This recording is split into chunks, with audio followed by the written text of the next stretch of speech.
नमस्ते बिहार, मैं हूं आपके साथ अलीम अतहर। टोक्यो ओलंपिक से भारत के लिए अच्छी खबर आ रही है। भारत के स्टार एथलीट नीरज चोपड़ा ने टोक्यो ओलंपिक की भाला फेंक प्रतियोगिता के ग्रुप ए क्वालिफिकेशन में 83.5 मीटर का सेल्फ क्वालिफिकेशन हासिल करते हुए फाइनल में जगह बनाई। ओलंपिक में पहली बार खेल रहे चोपड़ा ने अपने पहले ही प्रयास में भाले को 86.65 मीटर की दूरी तक फेंककर फाइनल के लिए क्वालिफाई किया और भारत के लिए पदक की उम्मीद जगाई है। चोपड़ा की ओलंपिक की तैयारियां चोट और कोविड-19 महामारी के कारण प्रभावित हुई थी, लेकिन उन्होंने अपने प्रशंसकों को बिल्कुल निराश नहीं किया और ओलंपिक में अपनी पहली ही थ्रो पर फाइनल में जगह बना ली। क्वालिफिकेशन स्तर हासिल करने वाले खिलाड़ियों सहित शीर्ष 12 खिलाड़ी फाइनल में जगह बनाएंगे। फाइनल 7 अगस्त को खेला जाएगा।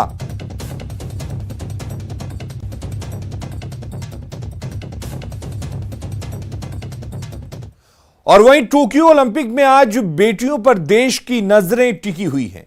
भारतीय महिला हॉकी टीम सेमीफाइनल में आज अर्जेंटीना से भिड़ेगी। टोक्यो ओलंपिक में इतिहास रच चुकी भारतीय महिला हॉकी टीम आज दोपहर 3:30 बजे अर्जेंटीना से अपना सेमीफाइनल मैच खेलेगी। भारतीय महिला हॉकी टीम अपने ओलंपिक गोल्ड मेडल से बस 2 कदम दूर है। क्वार्टर फाइनल में भारतीय महिला टीम ने 3 बार की चैंपियन ऑस्ट्रेलिया की टीम को 1-0 से करारी हार देकर बाहर का रास्ता दिखाया। वहीं विश्व चैंपियन के खिलाफ इतिहास रचने महिला बॉक्सर लवलीना बारगोहाई भी उतरेंगी।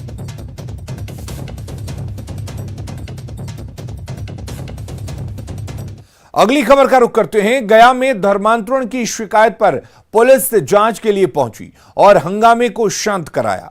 मामला रामपुर थाने का है, जहां बड़ी संख्या में लोग एक घर में ईसा मसीह की प्रार्थना सभा में शामिल होने पहुंचे थे। इनमें महिलाओं की खासी तादाद थी। पुलिस ने वहां मौजूद महिलाओं से पूछताछ की तो सभी ने अपनी मर्जी से प्रार्थना में शामिल होने की बात कही। पुलिस ने कोविड गाइडलाइन का हवाला देते हुए सभी को वहां से वापस भेज दिया। वहीं प्रार्थना में शामिल होने पहुंची महिलाओं ने कहा कि प्रार्थना में शामिल होने से उनकी समस्याएं दूर हो गई हैं। लेकिन मेरा कोई सुनवाई नहीं हुआ, हम घुसा के चलते थे। और जब परमेश्वर में आए 1 रुपए की दवा नहीं, मेरा 9 साल का हड्डी में सुई पड़ता था, लेकिन जब हम परमेश्वर में आए 1 रुपए की दवा नहीं लेते और दौड़ के चलते हैं। नहीं, ऊपर वाला ईश्वर जो हम लोग के साथ के दिया, आत्मा ने हम लोग का परमेश्वर हाँ साथ दिया, परमेश्वर ने हम लोग। धन्यवाद हो परमेश्वर का। यीशु मसीह हमारा गुरु है और परमेश्वर हम विश्वास करते हैं। धर्म परिवर्तन हम नहीं करते हैं, जीवन परिवर्तन करते हैं। किसी को घर से बुलाने नहीं जाते हैं। कोई हम धर्म परिवर्तन करने के लिए नहीं आते हैं। हमारा दुख है, दुख तकलीफ हम आते हैं, यहाँ पे ठीक हो जाती है, इसीलिए हम यहाँ आए। बस यही कहना था और कुछ नहीं कहना था। सब लोग चला गया अपना अपना घर, जो भीड़ लगी थी चली गई। बेगूसराय में बेखौफ बाइक सवार अपराधियों ने एक युवक को गोली मारकर गंभीर रूप से घायल कर दिया। घायल युवक को शहर के एक निजी अस्पताल में भर्ती करवाया गया है। घटना नगर थाना क्षेत्र के पावर हाउस चौक के निकट की है। बताया जा रहा है कि बीती देर शाम गाची टोला निवासी नीतीश कुमार अपने दोस्तों के साथ खड़ा था, तभी बाइक सवार अपराधियों ने उसे गोली मारकर घायल कर दिया। पुलिस मौके पर पहुंची और मामले की जांच शुरू कर चुकी है। मैंने पावर हाउस चौक पर गया था चादर खाने के लिए, उधर से लौटने के बाद ही घटना हुआ। जो मारा वो आदमी कोई नहीं देखा। यूपी चुनाव से पहले या फिर यूं कहें कि बिहार जाने से पहले लालू यादव पूरी तरह से एक्टिव हो चुके हैं। पिछले 6 दिनों में लालू यादव 3 बड़े नेताओं से मिल चुके हैं। शरद पवार और मुलायम सिंह यादव के बाद लालू शरद यादव से मिलने उनके आवास पहुंचे। जाहिर तौर पर लालू प्रसाद सक्रिय राजनीति की ओर लौटने का इशारा कर रहे हैं। पिछले 6 दिनों में तीसरा और 2 दिनों में दूसरा मौका है जब लालू यादव ने दूसरे दलों के बड़े नेताओं से मुलाकात की ये 3 तस्वीरें बता रही हैं कि लालू अब पूरी तरह से एक्टिव हो चुके हैं। पहली तस्वीर लालू और शरद पवार की है। दोनों नेताओं की मुलाकात 29 जुलाई को हुई थी। दूसरी तस्वीर 2 अगस्त की है, जब मुलायम सिंह यादव और लालू यादव की मुलाकात हुई थी। और तीसरी तस्वीर 3 अगस्त की है, जब लालू शरद यादव से मिलने उनके आवास पहुंचे। मुलायम सिंह यादव के बाद लालू यादव शरद यादव से मिलने उनके आवास दिल्ली के 7 तुगलक रोड पहुंचे। लालू प्रसाद के साथ उनकी बेटी मीसा भारती और प्रेमचंद्र गुप्ता भी थे। मुलाकात के बाद लालू ने बताया कि वो पुराने लोगों से मिल रहे हैं, बात कर रहे हैं, सब लोग साथ हैं। सक्रिय हुए हैं, सभी विपक्षी लोगों से मिले, शरद पवार से, शरद यादव से, मुलायम सिंह से, सबको एकजुट करने की कोशिश होगी आपकी? पुराने लोग हैं, हम लोग तो एक थे, एक होना चाहिए सबको। हम लोग तो बीमार थे, यहाँ इलाज कराने आए हैं, सब लोगों को पुराने लोग को मिल रहे हैं। लालू प्रसाद यादव ने जातीय जनगणना की मांग को भी दोहराया और साफ तौर पर कहा कि जातीय जनगणना होनी चाहिए।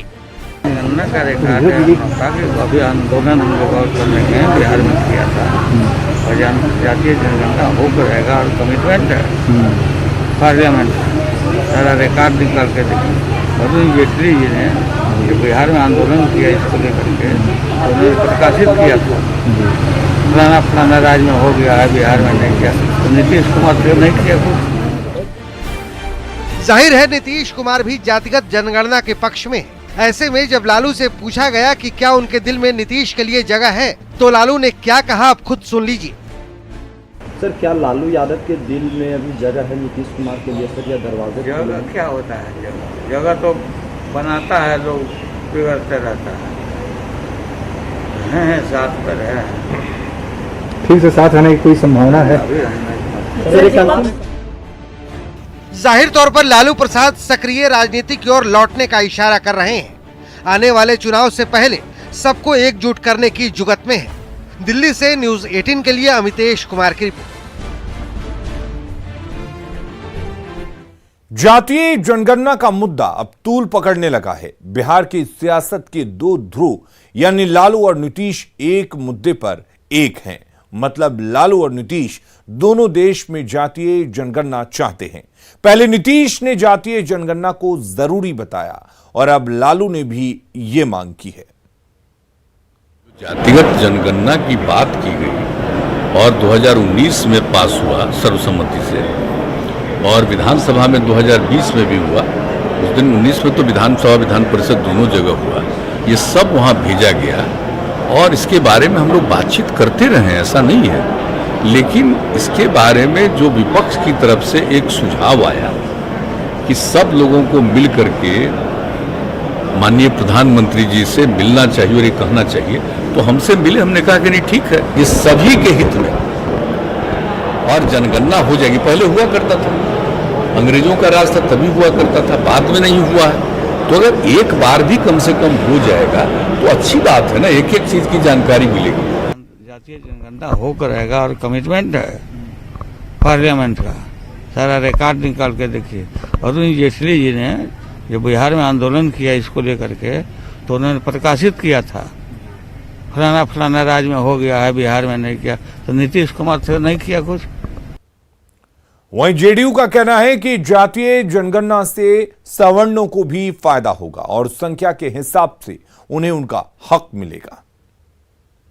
हम लोग 1994 में आदरणीय जौहर साहब और नीतीश कुमार जी के नेतृत्व में 94 में हम लोगों ने समता पार्टी बनाई और 95 के विधानसभा के बिहार विधानसभा के चुनाव में हम लोग को मात्र 6 सीट है, 6 सीट जीते थे।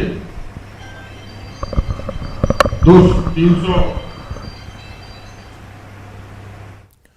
बीजेपी विधायक हरिभूषण ठाकुर बचौल ने सरकार से मांग की है कि कोविड प्रोटोकॉल का पालन करते हुए मंदिरों को खोला जाए। मेरा कहना है कि जब जिम खुल गया, पार्क खुल गया, मान लीजिए, और सभी गतिविधियां प्रोटोकॉल को पालन करके हो रहा है, तो क्यों नहीं मंदिर खोला जाए। कोरोना नियमों का पालन करते हुए सावन महीना है, क्योंकि मंदिर से केवल धार्मिक आस्था से ही नहीं जुड़ा हुआ है, लोग का व्यवसाय भी जुड़ा हुआ है, मार्केट भी जुड़ा हुआ है। इसलिए मेरा नम्र निवेदन है हम अपने नेता तारकिशोर जी से, माननीय मुख्यमंत्री जी से, कि कोरोना नियमों का पालन करते हुए और खोला जाए मंदिरों को। गया में लुटेरों ने गोल्ड लोन कंपनी से 2 किलो सोना और 3,21,000 रुपए कैश लूट लिए। 2 अपराधी ग्राहक बनकर ऑफिस में पहुंचे और बाद में 2 और लोग पहुंचे और हथियार के बल पर लूट की वारदात को अंजाम दिया। इस दौरान सभी कर्मचारियों को हथियार के बल पर बंधक बनाए रखा गया। 2 कर्मचारियों ने हिम्मत दिखाते हुए सायरन बजाया, लेकिन उनके साथ मारपीट की गई। लूटा गया सोना 80 लाख का बताया जा रहा है। अपराधियों की तस्वीरें सीसीटीवी में कैद हो गई हैं, जिसके आधार पर पुलिस छानबीन कर रही है। ब्रांच के भी उनको बैठाएं, उन लोगों को पूछा 25 ग्राम गोल्ड का रेट कितना होगा अभी के टाइम में, हम उनको बताएं कि 80,000 होता है। उसके बाद हम उनसे पॉम्पलेट निकाले, मैडम बोले मैडम पेन लेके आइए। पेन है जैसे रुपये सर लेने के लिए पिस्टल निकाल दिया। अच्छा, पिस्टल निकाल के मेरे को मारना शुरू किया। अचानक फिर 2 लोग, एक और हमारा स्टाफ थे, उन पर पिस्टल रखा, उनसे गेट खुलवाया। 3 लोग और आ गए। Cash sir 3,29,000 something. 3,29,000 समथिंग। और गोल्ड कितना ले गया? जो बेतिया के गोपालपुर में जमीन विवाद में एक व्यक्ति की मौत के बाद परिजनों ने आरोपियों के दरवाजे पर अंतिम संस्कार किया। घटना के बाद इलाके में तनाव है और पुलिस मौके पर कैंप कर रही है। बेतिया के गोपालपुर थाना क्षेत्र में एक अनोखा मामला सामने आया है, जहां आरोपी के घर के सामने परिजनों ने मृतक के शव पर पेट्रोल डालकर दाह संस्कार कर दिया। दरअसल जमीन विवाद में मारपीट की घटना हुई थी, जिसमें घायल शख्स की इलाज के दौरान मौत हो गई। हालांकि वहां मौजूद पुलिस वालों ने परिजनों को समझाने की पूरी कोशिश की। पूरी घटना दक्षिणी घोगा पंचायत के मच्छी गांव की है। 19 जुलाई को 2 पक्षों में मारपीट हुई थी। तब चंचल महतो सब्जी की खेत में काम कर रहे थे। 21 जुलाई को दोनों तरफ प्राथमिकी दर्ज कराई गई। मृतक के पुत्र की माने तो फिर 31 जुलाई को आरोपियों ने उसके पिता के साथ मारपीट की, जिन्हें घायल हालत में जीएमसीएच में भर्ती कराया गया, लेकिन उनकी मौत हो गई। इतना मारपीट दिए, उनको उठा के जमीन पर पटक दिए। उसके बाद में लाते मुके उसके छाती पर बहुत मारा और उसके बाद बीमारी हो गया उसी समय। गोपालपुर थाना अध्यक्ष की माने तो चंचल महतो की मौत हार्ट अटैक से हुई है और दोबारा मारपीट की घटना भी नहीं हुई है। जहानाबाद उत्पाद डिपो में शराब पार्टी करने का एक वीडियो सोशल मीडिया में वायरल हो रहा है। वीडियो में दिख रहा है कि उत्पाद विभाग की गाड़ी चलाने वाला प्राइवेट ड्राइवर अपने दोस्तों के साथ शराब पार्टी कर रहा है। शराब पार्टी उत्पाद विभाग के डिपो में स्थित गार्ड रूम में चल रहा था। वीडियो में दिख रहा है कि पार्टी कर रहा शख्स अपने पहचान के लोगों के बीच शराब बांट रहा है। लोग उसे अपने साथ लेकर जा रहे हैं। वीडियो वायरल होने के बाद से ड्राइवर फरार बताया जा रहा है। फरार है, भागा हुआ है। उस पर हम विधि सम्मत कार्रवाई अवश्य करेंगे, सख्त से सख्त। कौन कौन लोग हैं सर, पहचान हुई है? एक तो पहचान हमको आया है सिर्फ एक का, जो जिनका ड्राइवर है, दामोदर नाम है इसका। उत्पाद विभाग में है? उत्पाद विभाग में प्राइवेट ड्राइवर है, जो गाड़ी भाड़ा पर लिया गया है इसका ड्राइवर। जी, क्या उस पर कार्रवाई होगी सर? इस तरह का कार्रवाई एकदम जो एक्साइज एक्ट कहता है तो कार्रवाई होगी। उत्तर बिहार में बाढ़ से थोड़ी राहत मिली ही थी कि दक्षिण बिहार की नदियां चिंता बढ़ाने लगी हैं। बक्सर से मुंगेर तक गंगा उफान पर है। इसके अलावा पटना के आसपास से गुजरने वाली छोटी नदियां भी खतरे के निशान के ऊपर बह रही हैं और निचले इलाकों में पानी फैलने लगा है, जिससे लोगों की मुश्किलें बढ़ने लगी हैं।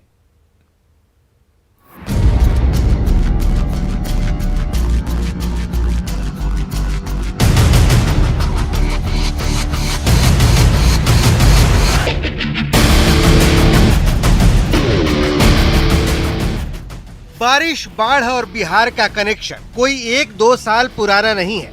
हर साल बारिश होती है और उत्तर बिहार का एक बड़ा इलाका बाढ़ के पानी में डूब जाता है।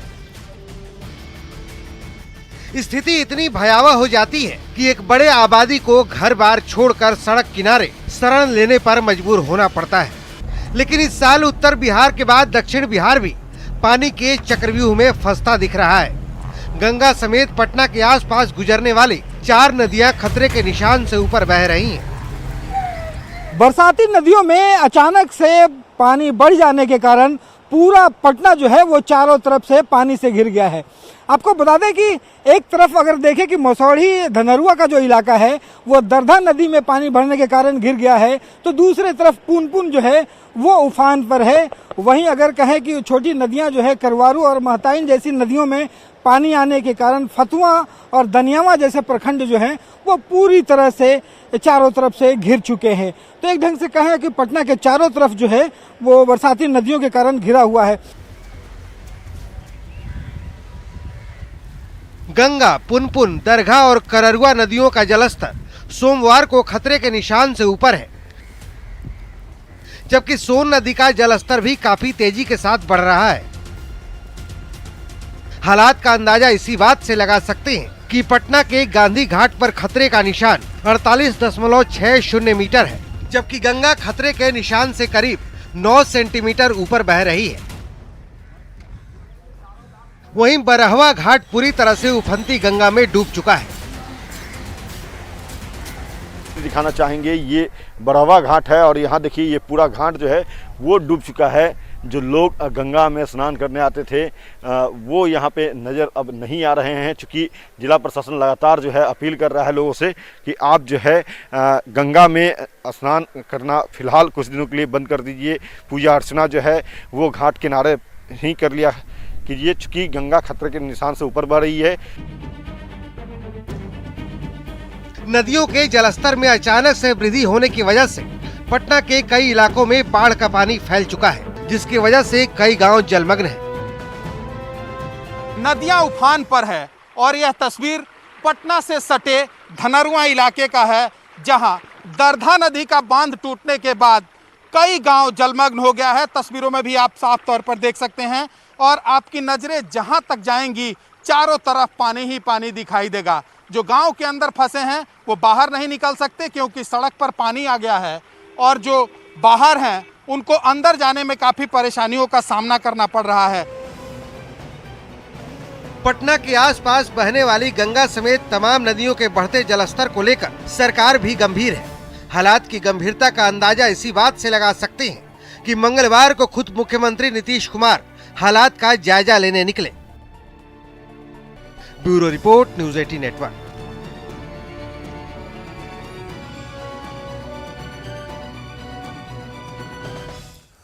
और मुजफ्फरपुर में बहने वाली बागमती नदी का जलस्तर फिर से बढ़ने लगा है। पिछले 2 दिनों से नदी का जलस्तर बढ़ रहा है। लोगों को फिर से बाढ़ का खतरा सताने लगा है।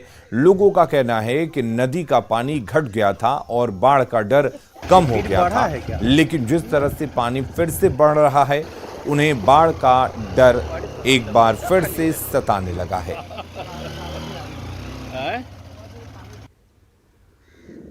किधर लगाएगा ना? पानी जो है सो रात में जो है पानी जो है सो बढ़ा तो तनका डुल गया, आज तेजी में पानी बढ़ रहा जी।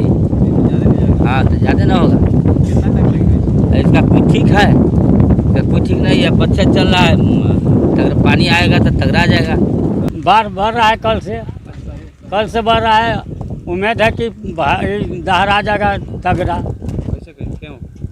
पछिया चल रहा है, तो शाम को पछिया होता है तो बाढ़ आ जाता है जात के। हाँ, अब कभी आ जाएगा, कोई ठीक नहीं है अब इसको। 7 नदियों से घिरे खगड़िया के लोग बाढ़ और कटाव से परेशान हैं। कटाव से बेघर हुए लोग सड़क किनारे झोपड़ी बनाकर रहने को मजबूर हैं। कटाव पीड़ितों के लिए पुनर्वास योजना है, लेकिन वो धरातल पर नहीं उतर रही। जिले के 3 प्रखंड अलौली, बिलदौर और चौथम में हर साल कटाव होता है और कई घर नदियों में समा जाते हैं। समाज सेवियों का कहना है कि सैकड़ों कटाव पीड़ित सरकारी योजना का लाभ मिलने के इंतजार में हैं। वहीं डीएम ने बताया कि पीड़ितों को मदद करने की पूरी कोशिश की जा रही है।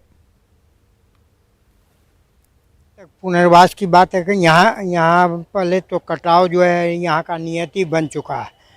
कई गांव और बस्ती उजड़ चुके हैं, लेकिन सरकार पानी गई और निश्चिंत हो जाता है। ये ऐसी स्थिति में किसी को बसने और बसाने की जो बात है यह सिर्फ फाइलों के अंदर पड़ा हुआ है। कटाव पीड़ित निश्चित रूप से जो पूर्व के बाढ़ में भी कई नदियों का कोर्स यहाँ पर चेंज होता रहा है। कोसी नदी जो है इस चीज़ के लिए जानी जाती है कि उसका कोर्स कभी भी चेंज होता है। तो यहाँ पर 5-6 नदियाँ हैं, तो निश्चित रूप से यहाँ पर कटाव पीड़ित काफ़ी परिवार हैं और बड़ी संख्या में, क्योंकि इस तरह का कटाव होता है तो एक साथ कहीं पे भी उन लोगों को बसा पाने के लिए जो है ज़मीन जो उपलब्ध है वो काफ़ी कम है। तो हम लोगों ने इसमें यही प्लान किया है कि इसको हम लोग को ब्रेक डाउन करके एक साथ तो कहीं पर भी बसाना आज के दिन में संभव नहीं है, क्योंकि भू संपदा काफ़ी सीमित है। हम लोग इसको पार्ट्स में डिवाइड करके 50-50 के ग्रुप में संभवतः उनको अलग अलग जगह पर बचाने की आवश्यकता होगी।